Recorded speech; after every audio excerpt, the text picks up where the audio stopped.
Ils ont, à la genèse de notre existence, étanché nos soifs les premières.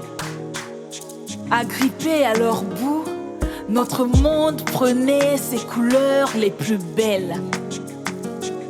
Leur simple vue était suffisante pour changer nos pleurs en un sourire. Blottis contre eux, ce monde qu'on ne comprenait pas s'arrêtait enfin de courir. Ils sont devenus petit à petit le repère dans le chaos de notre vie débutante.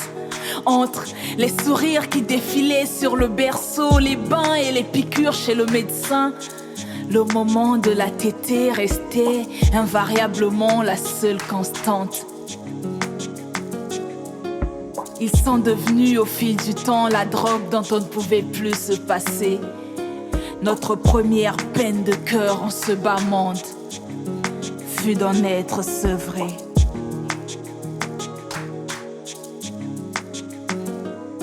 Mais le souvenir de cette blessure s'efface quand à l'adolescence tu vois pousser ta propre poitrine.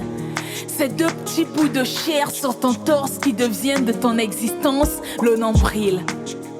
Ils sont le ticket d'entrée dans l'école de la féminité et son univers, où tu apprends que ces deux oranges bien juteuses qui poussent de ton tronc seront l'objet d'une grande convoitise. Ils sont grandioses et pleins de volupté dans l'intimité de la noce. Ces deux monts charnus où, sur le sommet, du bout de la langue, se cueille le nectar du délice.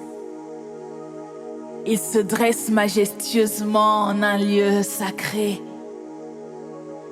pour conduire les cœurs pleins d'amour dans l'extase d'un moment d'éternité. Il y en a qui éclosent à peine à l'existence, ceux qui portent la trace du temps après avoir nourri toute une descendance. Mais quelle que soit leur taille et leur âge, ils ne demandent qu'à être cajolés. Le cancer est pour eux un danger. Et si on allait dès maintenant se faire dépister? Et si on allait dès maintenant se faire dépister?